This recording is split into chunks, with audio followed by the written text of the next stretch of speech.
This is another evidence that this country is gone. Oboda Anago. We are complaining that we don't have food. We don't have food. The ones that that still have the ginger, the mindset to go to the farm. With what I won't show you now, they will never near that farm.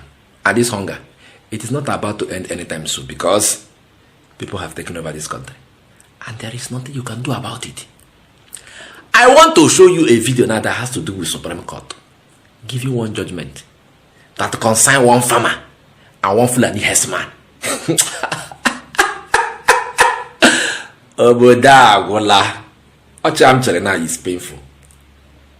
Oshim Nala Lobi. It did not come from the innermost part. It did not come from the anus of the bottom of my heart. Because it's very annoying. Watch your video. You may not have heard of him, but Sunday Jackson, a former student in his early 30s, is facing death by hanging after Nigeria's Supreme Court today upheld the judgment of a lower court in Adamawa State. Mr. Jackson was a student turned farmer who says he was violently attacked on his farm in Kodomti Forest in the Newman local government area in Adamawa State by a Fulani herdsman known as Buba Bawuro. The herdsman had strayed into Mr. Jackson's farm with his animals, and after Mr. Jackson challenged him, he apparently pulled a knife and a fight ensued. He stabbed Mr. Jackson a couple of times, but he managed to retrieve the knife and to stab his attacker in the neck, whereupon he died. Mr. Jackson was arrested and charged with murder. He's consistently argued that it was self-defense. In 2021, he was found guilty by a court in Yola and condemned to death by hanging. And today, the Supreme Court in Abuja upheld that judgment. So he's now in a race for his life, and the only option left is to appeal for clemency from the governor of Adamawa State. So what hope does he now have of a reprieve? Yes, so this is really a sad day, I think, for Nigerians and their rights to self-defense. Nigerians already have to provide their own security, electricity, infrastructure, and now they can't even defend themselves without being sentenced to death. And I think all of us should be very alarmed by this very unfortunate precedent. In February of 2021, we read in the news about Jackson's death sentence just as we're coming into Nigeria. So we flew to Yola and I met with his counsel. He was so poor that it was Legal Aid Council that helped him. And so I looked through a copy of the judgment, and on the spot, in that initial review, I saw that there was a 167-day lapse between the close of arguments and the judgment. Now, our Constitution specifically says it has to be within 90 days. Now, the Legal Aid Council haven't even found it. That shows you the quality of representation that he had or lack thereof. So Mr. Jackson has been failed at every possible level by the system.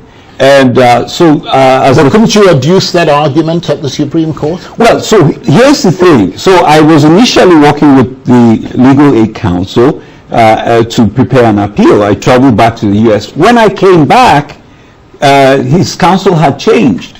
And so a group that I'm affiliated with had taken over, and I knew the chap with that. So I reached out to him and drew his attention to this fact. And he also had marshaled other facts and, threw them all in. But the sad thing is, despite everything, and the case is so clear because this man retrieved the knife of his attacker. So it wasn't his own knife. But one thing that really stands out to me is, I was talking to my dentist today about this, and a dentist said to me, what happened to the charge of manslaughter? Because at the very worst, if he had to be charged with something, it would be manslaughter. He did not know that chap before that day. He couldn't have premeditated this. And I believe that this is one of those cases that when it was brought by the police to the DPP, the Director of Public Prosecution, the DPP's advice should have killed this case. This man has no case to answer. And now he's sentenced to death. He's exhausted all legal channels and is awaiting execution. Yeah. How did you get involved in this case?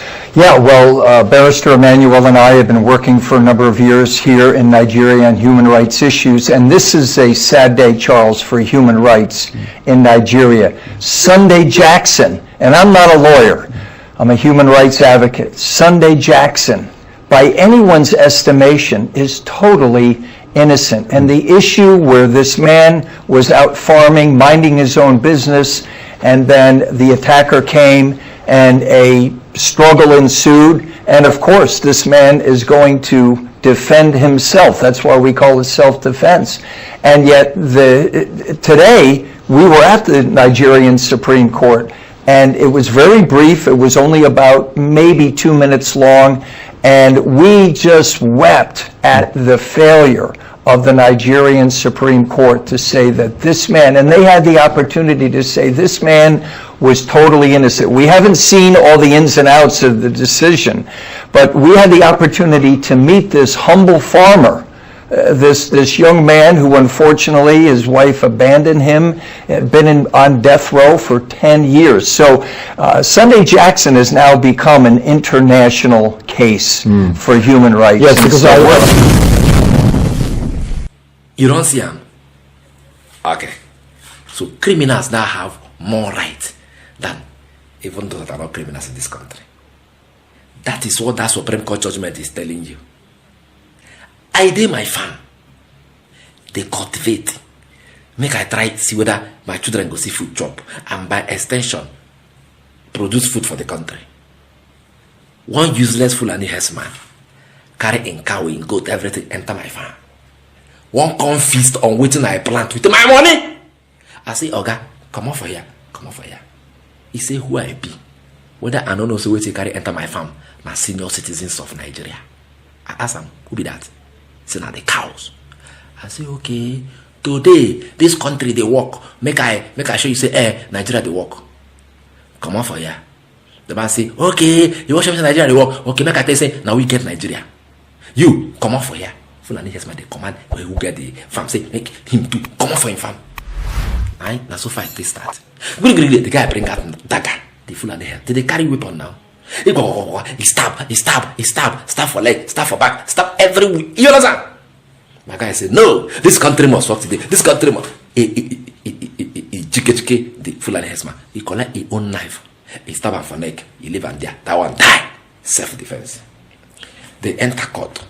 God to look at everything. He say, nah, true talk. Now be this. Now what happen? Now be everything we surround the case. They see him. They confirm say dagger. Now him get. Now the Fulani herdsman get. They confirm say, now self defense. They confirm. They still get mine. They sentence this guy to death. Lower court sentence. It is Supreme Court supposed to correct the anomaly. Supreme Court upheld the judgment. Why? Fulani. Adamawa. Now where this thing happen? See as white people. You see that white man, right? That TV. They talk and say the Supreme Court has failed. Make a now bust on her head. On I know the argument where the Supreme Court and other courts they make. They accepted the fact that yes, this guy fought in self-defense. But say why he go kill the Fulani herdsman? Say as he collect that knife from him, suppose throw away the knife or carry the knife for run. Say why he go kill him? What?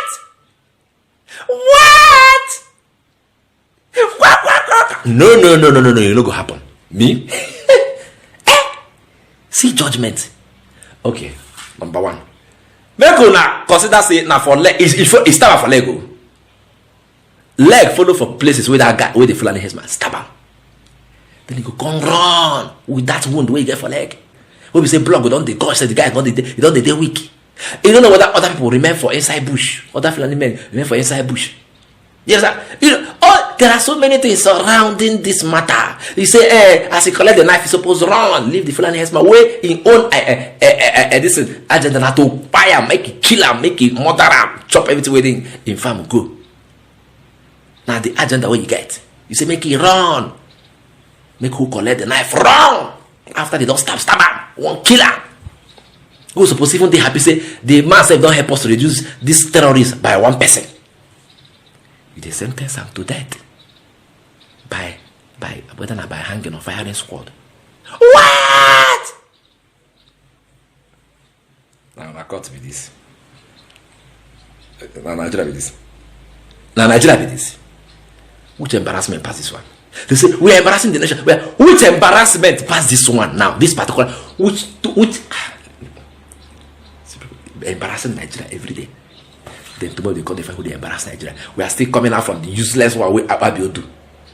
That we are now, they are laughing at all. They say, hey, look at us, Senate President, you want knock person, why, hey, now finally they don't suspect person. We say that Senate President won't knock, they don't suspect now. Now look at this one now. Supreme Court, they give judgment. Say person defend himself. All evidence they there. You accepted that this guy was fighting for his life. But you come to conclude, say, why you go stab back? Say, as a collect that knife, you're supposed to run. Run, okay. Run on me. Because not be a family member. I go see you later. For over a decade, this has been the birthplace of innovation. Innocent Vehicles is a testament to resilience, employing international best practices to create more than just a car. Every vehicle here tells a story of durability, fuel economy and safety. Crafted with the African spirit, the Nigerian heart. These vehicles surrounding me embody the unique concept of regionalization, each one designed to cater to the tastes and preferences of our people. From the streets in Nigeria to the terrains of the Sahara, these vehicles are designed for our roads, for our people. This is more than a vehicle. It's a symbol of our progress, our resilience, our collective success story. Your feedback drives us to continuously innovate and improve. Innocent Vehicle, the pride of African roads.